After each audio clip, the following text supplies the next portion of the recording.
Hello and welcome back, everyone. Merry Christmas, but more importantly, Happy Wednesday.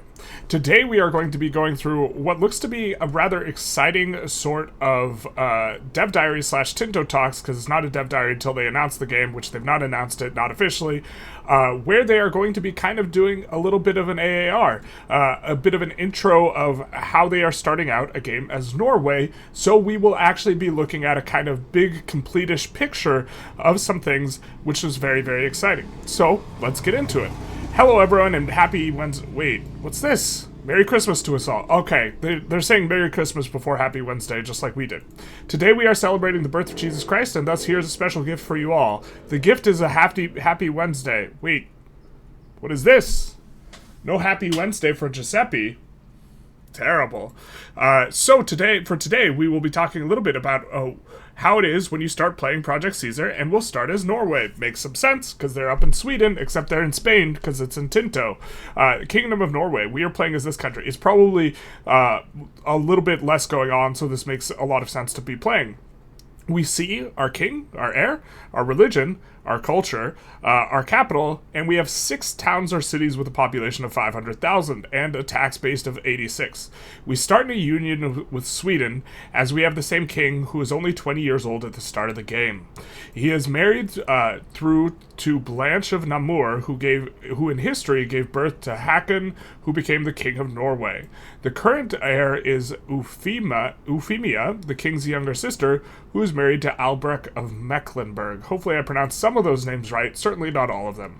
Norway is a rather big country, but is most sparsely populated and not much developed.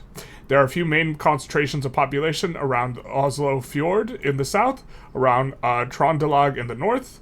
Our viewer who loves Norway very, very much, our favorite Norway viewer, King of Trøndelag, will certainly love this video and the prospect of playing Norway. And on the western coast, around Bergen and Stavanger. And so we see the 6 towns or cities that we have access to here, and their various populations, with 382,000 living in 115 rural locations. So these are our main towns, our hubs, and we have most of our population actually living in rural areas. About 1/5 of our population, give or take, actually, yeah, around 1/5 of our population is living in these cities that would form kind of the main basis of kind of development and expansion. I assume you are going to be building primarily in cities and be focused on them rather than the rural areas. And I'm assuming this based on that makes sense historically, and this is what they're talking about, rather than we have to develop the rural areas. These are the 6 towns in Norway, and these populations include the entire countryside of the location, including all peasants. Oslo has about 900 burghers at the start of the game. This creates a bit of a challenge, as we do not either have concentrated population or a big population. These population numbers are, of course, going to change dramatically in a few decades, as the Black Death is not exactly avoidable. Shout out to the Black Death. There are a few other challenges to consider as well. We do not have our own market and trade through the Lübeck market. So you can see here, we are going to be trading through this, so we will be victim to whatever it is that they do. I assume even if we weren't in the Lübeck's market, we would be in Sweden's market, and so as a subject of theirs, this has some benefits and some challenges. First of all, it's a market which has a lot of Hanseatic merchants, and access to goods will be plenty, so we will have some trade-offs. The heartland around the capital to the south has great market access. However, the rest of the country is not so lucky. So we will be having a lot of access here, down here in the south, but the rest of the country, you could see, is not as brightly lit. We don't have as much access, and so we will suffer from penalties, and so we will probably have to focus development here in the south. Unless we were to somehow get our own market up here, in which case the entire country would have access, but we wouldn't have access to all the goods down here in Lübeck, right? Okay, so what should we do at the start, though? I don't know. What should we do?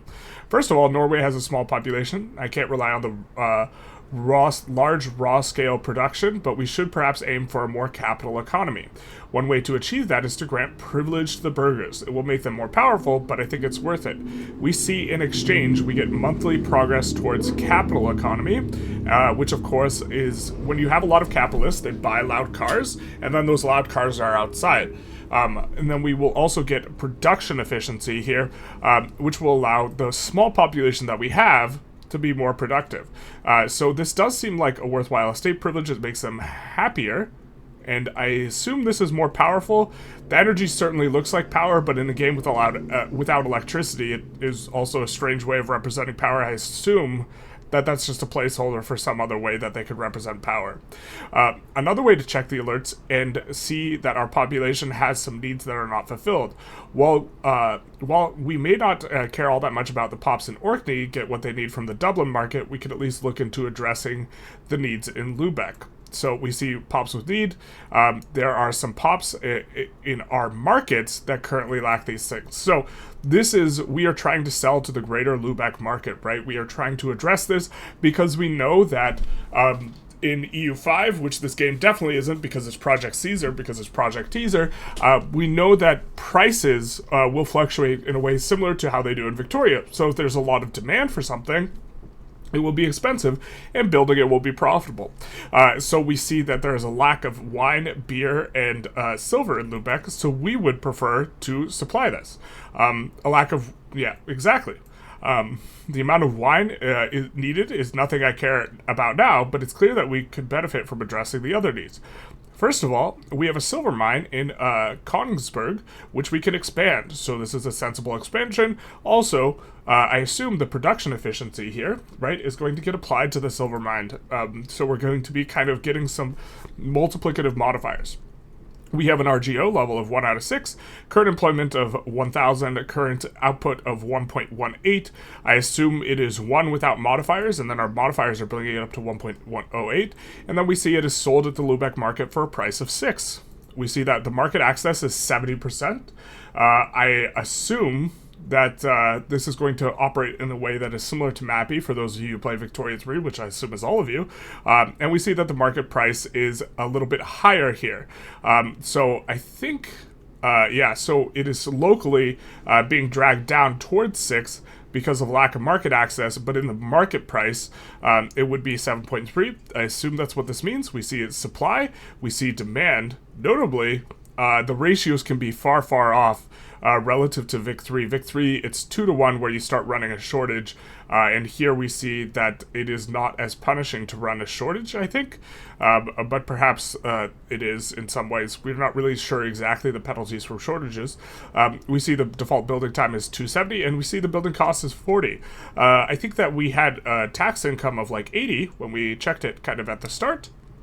So it would make sense for us to expand the silver mines pretty aggressively if we can. Now, that's 80. I assume we have some other expenses that we can't really fiddle around with or know, but let's continue on. We currently have a level 1 mine here, and due to the development of the area, we can get up to a level 6 mine, employing 6,000 peasants in total. There's a demand for a far higher supply in the market, but fully upgraded, we should be able to supply it fully. It will be an important part of our economy, as we already are able to collect 5% of our taxes from only this location. Now, this is 5%. I think they said we had 114 total locations, and so 5% represents this being, 5 to 6 times more productive than the average place with only 1 silver mine. So with all the silver mines, it'll be like a third of our economy. I start expanding the mines with level 1 for now, and look into doing more diversification for the economy. I wonder to what extent diversification is going to be important. In Vic 3 on release, diversification was, you just didn't do it. You just built for economies of scale and you pushed. Now you have to diversify because of Mappy. The beer demand will easily solve itself over the next few months, as either the burgers will import more, or the Hansa or someone else will import to fulfill demands, or some AI miner will build some breweries. And if these types of things are going to be the case, right, and people are going to look to solve stuff, if it's got a little bit of a problem in terms of demand, then that probably means that you as a player want to evaluate stuff on the basis of efficiency. And try and supply stuff that is most efficient, like per gold or per day of construction or these types of things, because if they import like silver to solve the silver problem, and then you build a bunch of silver mines, they'll probably stop importing it, right? And then you will get the benefit of those silver mines, even if they import and depress the price. But who knows? I want to get a higher trade capacity. Me too. I could build a market or fishing villages in the countryside. So we learn that fishing villages, if we build those, are going to expand trade capacity. But for now, I think a wharf in every coastal town would be the best benefit, as they impact proximity calculations and give some sailors as well. So if we build a bunch of wharfs up here, right, we will be improving MAPI, giving better access, and so that seems like a good thing. And so we see that each of these costs 34.72. They have a base cost of 50. Traditional economy societal values making it more expensive. We see that development and other stuff is making them cheaper, namely the cheap prices of masonry and lumber. Expecting lumber to be cheap in Norway, just generally speaking, right? But masonry is also cheap. Glass is a little bit expensive. And also, this is not just Norway that's applying this is the Lubeck market that is giving these prices. And it looks like the discount might be capped, or floored rather, at minus 20%. This might be the biggest discount you can get for cheap prices, at which point you would only want to hit this with your production of masonry and lumber. You wouldn't want to depress it further if there is indeed a price discount floor here. Wharves are not the most expensive to build for us. Yeah, because we already saw mines cost more, especially with the access to lumber and masonry in the market. Makes sense. There are other things to consider at the start of the game as well. Assigning cabinet duties is one. As we start with 70 legitimacy, that sounds like a number that's smaller than a bigger number. I assign the noble to increase the legitimacy of our king. So he will start increasing legitimacy, and we will get plus 0.37 monthly legitimacy, which is kind of a lot of legitimacy. What's that? 4 legitimacy a year? Never do math when recording a video that's a one-take video. Effective skill, and so we will be moving in that direction as well. Probably only Norwegians, shout out to Norwegians, or some very knowledgeable people about Scandinavian medieval history who find it absolutely hilarious for this guy to do this. Yeah, we don't know who this guy is, but what's his name? Jan of something I can't pronounce. I'm not a member of those populations. It was funny. Please feel free to explain why. The goal now is to slowly build up an economy based around my towns. So we're going to build out from the towns and survive the Black Death as best as possible. Yeah, that is a bit of a goal. The goal during the next few decades would be build a simple gravel road from Oslo past Hamar over Tinset to Nidaros. So we will be looking to provide infrastructure all the way through to Nidaros, which is Oslo coastal? I think this map's rotated. I believe Oslo's coastal, so we will be building a super highway, if you will, a super highway if you're in 1337, to connect our places economically. I forget exactly where it is that this is. The silver's in Koningsberg, so in theory we would really want that place to have high market access. I don't see Kongsberg here on the map, but I'm also not very well versed in the geography of specifically Norway. I don't see Kongsberg. I can see Kongsvinger, but I don't see that here. I assume you would also want to extend any type of road to that place, but if it's coastal, then you could just build a wharf or something like this, maybe. Just a quick small overview at the start of the game in one country. Next year, we'll be back with another bonus-style Tinto Talks where we look into every trade goods, which is going to be very exciting. We do like the trade goods. But this was a fun little kind of expedition in how you might approach the game at start, formation of plans, playing around specific strengths that you have. Really excited for, this planning phase of the game. I think is going to be different from country to country, and this is something that really excites me because, Victoria 3, you do the exact same thing every time, but here, we did this thing where we're like, okay, what is needed in our market, and it's going to vary from market to market, I assume, and then we're going to have to, cross-section this with, well, what can we provide? Hopefully it's not the case that it's just like, well, the market needs this, but we know that silver is just the most, well, silver makes sense to be the most efficient, but we know X is just the most efficient thing, and we know the traders will resolve other kind of things that are low demand, so we should just always build the most efficient thing always and forever. I suppose if it was like that, it wouldn't be the worst of problem because different countries are going to have different advantages.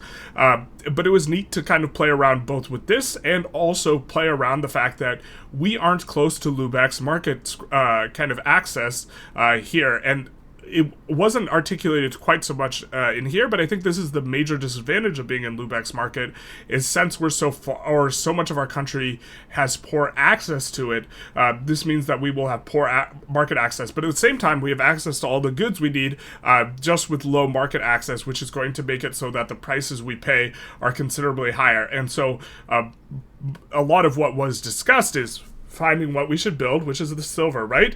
And then finding a way to get the market access better in terms of, you know, both building wharfs, although I think that was just to expand trade capacity.